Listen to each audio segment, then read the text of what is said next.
This Torah class is brought to you by TorahAnytime.com. Okay, good morning everyone. Shalom Aleichem. Actually, it's pretty amazing. Yesterday, on Sunday, we learned Seif halachos, so we're up to the halachos of what hand to wipe with.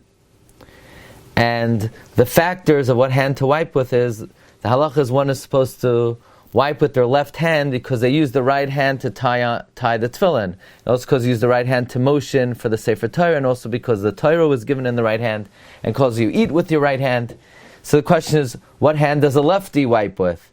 So a lefty ties the tefillin with his left arm, and he does it with his left arm. So the lefty is supposed to wipe with his right hand. The question is, what if somebody writes with his left hand, and he puts on... he writes with his left hand and he does everything else in his right hand. So he's going to be putting tefillin on the left hand. He's going to be putting on tefillin on the right hand, right? He's going to be putting on tefillin on the right hand. He's tying the tefillin on with his right hand. So even though he's tying tefillin, right? Somebody who writes with his left hand and he's going to be putting tefillin on the right arm. He's going to be tying with his left arm, right? The only thing is, he does everything else with his right hand. So him, we say, he should wipe with the left hand. So actually, it was sort of a review of what we just learned in the Shulchan Aruch. Okay, so now we are up to Siman Chav Zayin Siftes. Makoim. Actually, we have to do the last Mishna Berura in Sivkatan Lamed Bayis. Okay, so the Rama says, don't wrap the Ritzua on the Bayis in order to fasten it to the hand. Says the Mishna Berura Sivkat Lamed Bayis, ve'in lichrach shekvar neskayim ukshartam beritzua sha'al hamavarta. Because it was already fulfilled, you should tie with the strap that's on the mavarta. So in other words, you're supposed to tie with the strap that comes out of the mavarta. The mavarta is the part of the tefillin of passageway, where the strap goes in from one side to the other. So you already fulfilled ukshartam with the strap on the mavarta, like the tefillin shel rosh shatoloi b'ritzua shebeteich mavarta, like the tefillin shel rosh that it's hanging on the strap in the mavarta. The kiven she'in mitzvah klal b'kricha, therefore since there's no mitzvah by winding it now, lachin ein lahanicha al hatitoira sheyesh v'kedusha yoser min haritzua.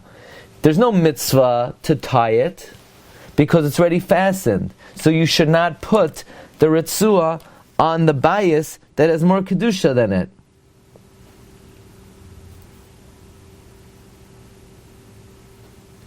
Even though, by the way, regarding when you fold your tefillin, it is permitted to wind the wrappings on the bayis, but when it comes to the performance of the mitzvah, you should not do so.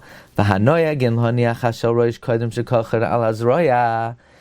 who have a minhag to put on the shel rosh before they do the windings, right? We said really, the Shulchan Aruch's opinion was you should put on the shel rosh before you do the windings. But Lamaisa, our minhag is we do the windings. But those who put on the shel rosh before they do the windings, some say you're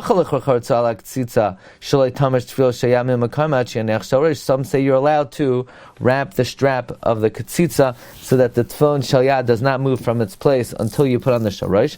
Then you could take it off, you could unbind it, and do the 7 wrappings.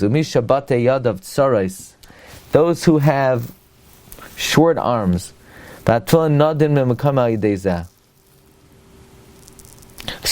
some whose sleeves are tight. Their sleeves, right? There's not a lot of room in their sleeves, and it's going to cause the tefillin to move out of place. Then you're allowed to wrap another winding of the ritzua around the bayis to fasten it to your arm, because really there's no alternative. The pressure, the pushing of the sleeve is too strong, and so in other words, it's best not to wrap the ritzua on the titira, but if by not doing that, it's not going to end up being in the right place, then you should do so. Okay, Siftes. Makoim Hanochas Tefillah Shorosh. You know what? I would say that we just did a day of Mishna Berura. So we're going to stop here and make Siftes another day, but we're going to do it now. You've just experienced another Torah class brought to you by TorahAnytime.com.